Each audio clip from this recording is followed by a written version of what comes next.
Halo, selamat datang kembali di channel Dewan Movies, channel yang membahas alur cerita film yang pastinya membuat kalian terhibur kembali guys.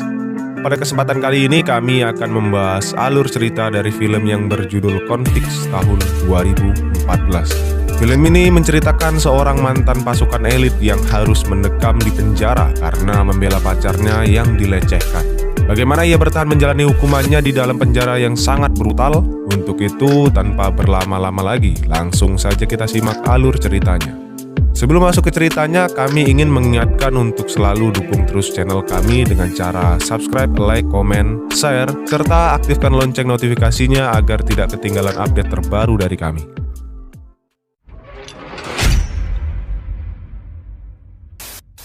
Film diawali di mana terlihat Ray yang menemui pacarnya di sebuah taman. Ia memutuskan untuk pensiun dini dari kemiliterannya, dikarenakan ia ingin fokus menjalani hidupnya dengan Kelly. Sebagai seorang warga sipil biasa, mereka berdua pun akhirnya melepas rindu setelah sekian lama berpisah. Lalu setelah melepas kerinduan, mereka pun berniat pulang. Namun saat itu Kelly diganggu oleh dua orang remaja. Awalnya Ray menghiraukan, namun saat remaja itu menunjukkan Johnny-nya ke Kelly, karena merasa remaja ini menantang Ray, ia langsung mendapatkan Bogeyman. Dan saat itu mereka bertiga terlibat perkelahian. Namun naasnya, saat itu salah satu remaja tersebut meninggal tertusuk pisaunya sendiri.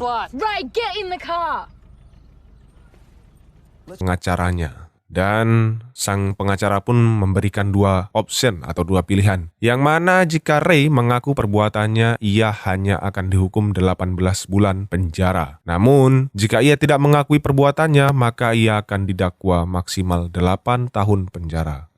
Mendengar hal itu, Ray memilih untuk mengakui perbuatannya dan meyakinkan kepada Kelly untuk kuat dan tidak bermain dengan tetangga sebelah dong, tentunya ketika waktu di penjara nanti. I'm sorry. Why did you have to get out of the car? Back. I would. 18 months. You have my word. Di lain tempat, ayah dari remaja tersebut terlihat masih tidak terima atas kematian anaknya. Dan diketahui ayah dari anak tersebut merupakan salah satu orang kaya di kota tersebut. Ia pun mendapatkan informasi di mana Ray akan ditahan. On the house. What's this? That's where they're taking your boy. Jack Morrison. Lalu setelah mendapatkan informasi tersebut, ia menuju penjara yang Ray tempati. Saat itu, ia bertemu dengan Jack. Karena orang kaya, ia pun menyuap Jack agar dapat membuat Ray tersiksa selama di penjara. Francis is coming to this prison. You want him dead? That should more than cover it. Scene berpindah di mana Ray dan beberapa tahanan lainnya baru saja tiba. Saat awal kedatangannya, Ray pun sudah mendapatkan perlakuan kasar dari para petugas penjara. Dan mulai saat inilah penyiksaan demi penyiksaan Ray alami. Take them off. You deaf, boy? Relax, man. It's just a kid. Do I look like I give a fuck? You never ever speak to me unless you're spoken to. Understand one another? Yeah. Setelah itu, ia pun menuju ke selnya, lalu ia pun bergabung dengan narapidana lainnya. Saat itu ia terlibat keributan dengan narapidana lainnya. Lalu datanglah Mazen yang membantu Ray. Mazen merupakan salah satu geng terkuat di penjara tersebut. Fuck all to do with me. You attack one of my brothers. You fuck with him, you fuck with us. Touch him again, you're a dead man. Setelah kejadian tersebut, Ray pun ditugaskan untuk mengantarkan buku di perpustakaan. Dan saat itu ia bertemu dengan David, seorang narapidana yang divonis seumur hidup dikarenakan menjadi pelaku perampokan dan pembunuhan dua orang petugas. Saat sedang berada di selnya, Ray pun didatangi petugas penjara. Saat itu mereka menggeledah kamar Ray dan menemukan foto Kelly di dalam buku. Lantas Rico pun menjilat foto Kelly dengan nafsunya. Hal tersebut pun membuat Ray marah, namun saat itu ia tidak dapat berbuat apa-apa. Akhirnya, Ray pun mendapatkan penyiksaan.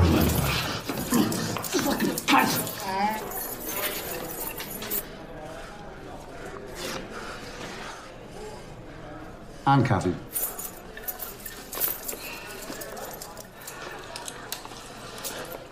shirt. Take it off. Pass it back, but don't look back. I said, don't look back. Get back. I said, look at me. Pick it up.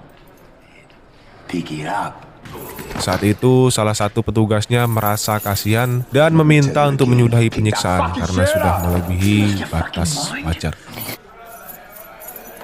Cerita pun berpindah di mana Ray yang saat itu sedang mandi. Ia didatangi oleh seorang narapidana yang bertubuh besar. Lantas ia menyuruh Ray untuk berjongkok guna mengemut lollipopnya. Bangsat. Mendengar hal itu, Ray pun menolak serta menghajar pria tersebut hingga terkapar. You better back up. Get on your knees. You fucking touch me again, I'll fucking kill you. Usai mandi, Ray yang saat itu sedang di perpustakaan bersama David didatangi oleh Rico, si manusia bajang. Ia pun diberitahu bahwa ia kedatangan tamu dan ternyata tamu tersebut adalah Kelly. Mereka pun akhirnya melepas rindu walaupun terpisah jarak. Namun tak berselang lama Rico si manusia bajang pun datang dan berkata bahwa waktu berkunjung telah usai, serta berbisik kepada Ray bahwa ia ingin mantap-mantap dengan Kelly. I want to touch you so bad. Time. Come on, man. You deaf? Get your ass up. What's going on? Look, I'm sorry, but the business over. You'll have to go home. I love you. Oh, fuck. Ray yang mendengar hal itu pun marah serta meluapkan emosinya di perpustakaan. They're fucking with me. Singkat cerita, saat Ray sedang membersihkan kamar mandi, datanglah Jack dan para petugas korup dan kembali mengintimidasi serta menyiksa Ray dengan cara memasukkan tongkat petugas dari lubang belakang. Anjir.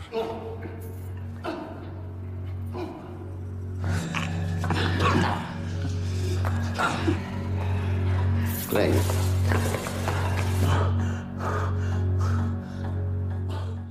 Akibat kejadian tersebut, salah satu petugas penjara ingin melaporkan perbuatan mereka jika tidak berhenti, dikarenakan ia kasihan kepada Ray dan dianggap sudah keterlaluan. Saat sedang berdebat, datanglah komandan sipir yang baik hati. Ia pun sudah mencium adanya permainan terselubung yang anggotanya lakukan. Lantas ia pun menegaskan ke anggotanya untuk bersikap profesional. Saat itu kedua sipir korup melapor kepada Jack bahwa ia akan menyingkirkan anggotanya yang berniat melaporkan aksi mereka. Lantas kedua sipir itu pun membuat skenario di mana ia akan menggeledah salah satu kamar narapidana. Setelah itu narapidana tersebut ditugaskan untuk membersihkan kamar mandi, di mana sipir tersebut dibunuh oleh Rico dan rekannya menggunakan pisau yang ia temukan di kamar napi tersebut. Sehingga napi tersebut tertuduh menjadi pelaku pembunuhan tersebut.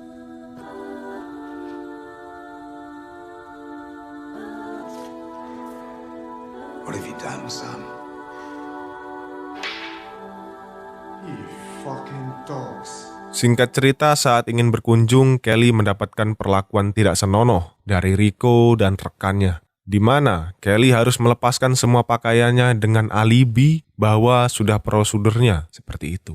Kelly yang mendengar hal itu lantas mau tidak mau harus mengikuti perintahnya agar dapat bertemu dengan Ray. Di lain tempat, karena Ray tidak mau bergabung dengan geng Mazen, akhirnya Mazen bersekongkol dengan si Rico untuk menyingkirkan Ray dengan iming-iming yang besar. Ia pun lantas mengancam Ray akan membunuh orang-orang terdekatnya. Mendengar hal itu, Ray pun menghajar para sipir hingga terkapar. Dan saat itu datanglah kepala sipir melerai mereka semua.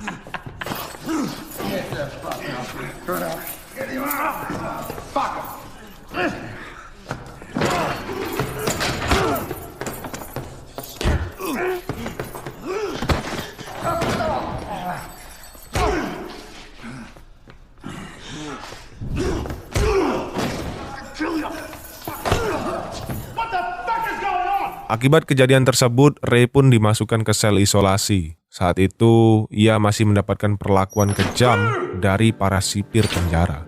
Beberapa minggu di sana, Ray pun menjadi seperti orang gila.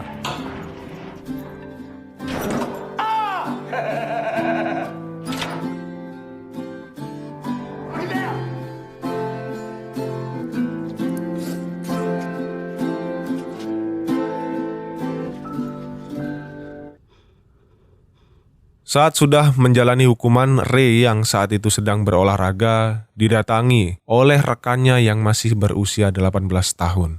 Remaja tersebut mengalami gangguan mental dikarenakan sering disiksa dan menjadi alat pemuas nafsu narapidana yang lainnya. Itulah yang membuat remaja tersebut mudah dicuci otaknya oleh geng Mazen untuk membunuh Ray. Saat ingin melancarkan aksinya, remaja tersebut tidak jadi karena ia teringat jasa-jasa Ray yang selalu melindunginya. Karena tidak menuruti perintah Mazen untuk membunuh Ray, remaja tersebut pun akhirnya dibunuh oleh Mazen di dalam selnya. I'll make it up to you, I swear. It's okay. You're still young. You'll get another chance.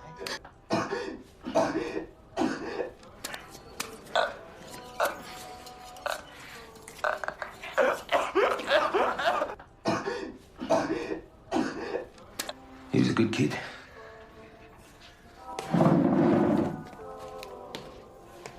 Di keesokan paginya, Ray mengetahui bahwa remaja tersebut tewas mendatangi geng Mazen di lapangan, serta mengajak Mazen duel.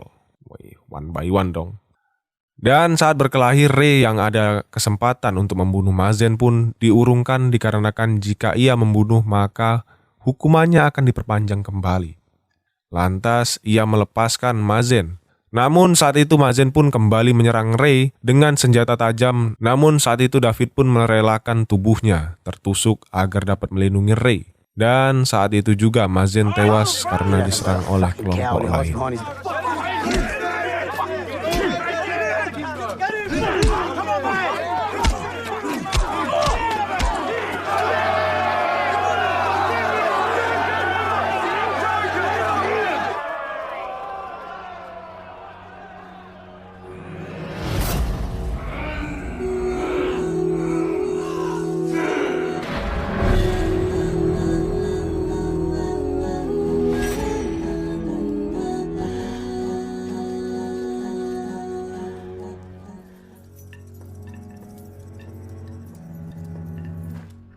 Well, I see they're giving you an extended stay. Akibat kejadian itu, Ray pun dipanggil untuk menghadap Jack. Saat di ruangan itu, mereka pun berdebat hingga pada akhirnya Jack pun keceplosan membongkar kedoknya bahwa ia dibayar untuk membuat Ray tersiksa.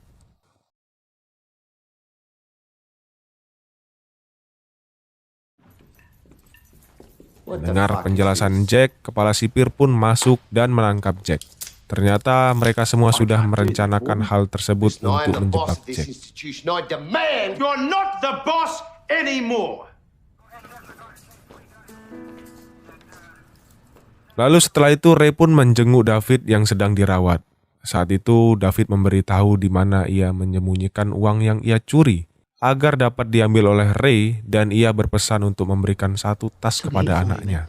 Lalu Ray pun meninggalkan David.